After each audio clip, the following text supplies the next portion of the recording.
promise we'll just have your attention for a maximum of 10 minutes. I know how journalists feel about presentations before dinner, but we're paying for all of this. You can stand there and listen for 10 minutes. A lot of new faces for me this evening, a lot of people that I know, but just to introduce myself, my name is Sean Poppett. I have the distinct pleasure and honour of being the Executive Director of Buick and GMC Communications. Best show I've ever had, hands down, one of the best teams I've ever had.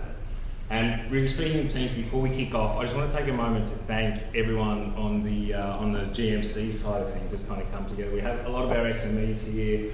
We have Ben and Laura from design. We have Rebecca from marketing, Maggie from marketing. We've got Joel, our chief engineer, and Stephanie, where is Steph, our integration manager, is that who we say? Yeah, program manager.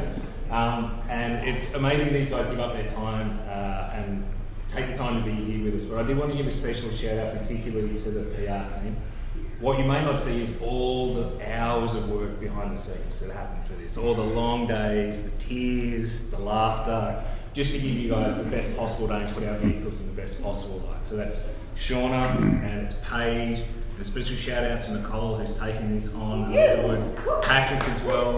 Meg and Simone, who you may not know, she's one of our unsung heroes. She's what we call program operations, so she helps put this all together. So if you please, a round of applause for her. It literally doesn't happen without these guys. And there's a car as well. So anyway, before we get to lunch, before dinner, I should say, we just want to take a few moments just to put it in the context of where Acadia sits within the GMC business, how the GMC business is going. And just give you a little bit of background and context before we roll into the AT4 drive as well tomorrow. So, GMC is lucky to be in rude health, to put it pretty mildly. So, what some of the things we're seeing here is what happened in 2023. It was our best Sierra LD and HD share ever, and the only truck brand to do 6 years of consecutive growth. We all know how competitive the truck segment is, and for Sierra to continue to grow like that is pretty amazing.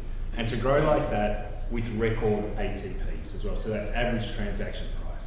So clearly the GMC brand is resonating, clearly our products are resonating. And they're not just resonating in North America either. Last year we also announced really significant, I would say, global expansion. So Australia and New Zealand with the Yukon, Korea with the Sierra, which is already launched there, and we've announced that we're going to take the Yukon to China as well. So this is on top of our established global markets, Middle East, Canada, Mexico, and all three of those markets had record performance in 2023 as well. So that GMC brand, the magic that Rebecca and Susie, who in a bit, what we've done with the brand, but then the product as well, that guys, our engineers and our designers come through with, isn't just resonating in North America, it's resonating around the world as well.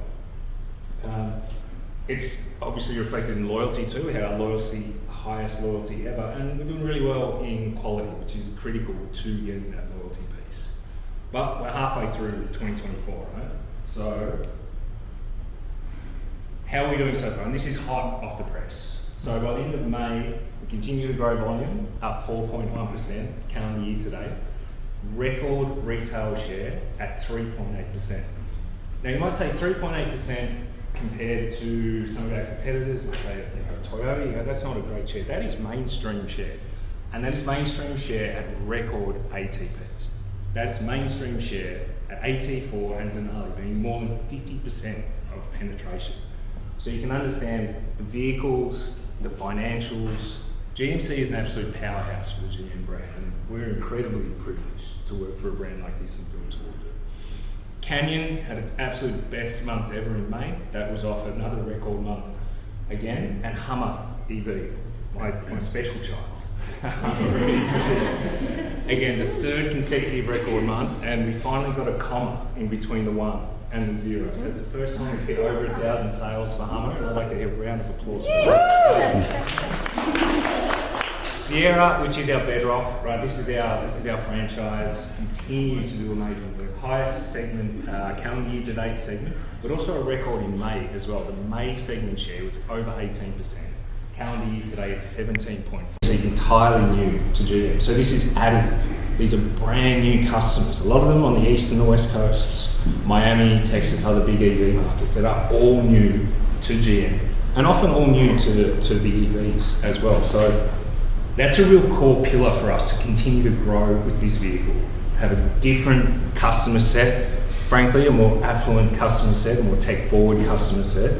And this allows us to continue to grow alongside the strength that we have in our ICE. And we're going to do exactly the same thing with Sierra EV.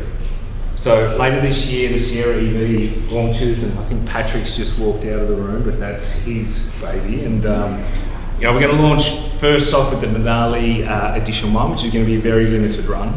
And again, we are very confident that we're going to get a whole bunch of new buyers into our brand.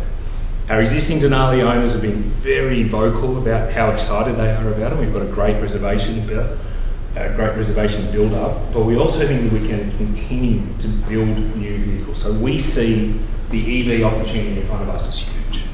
It's going to be new vehicles, it's going to be new customers, it's going to be more market opportunity, and we just can't wait to bring Sierra EV to market and continue to do more with the Hummer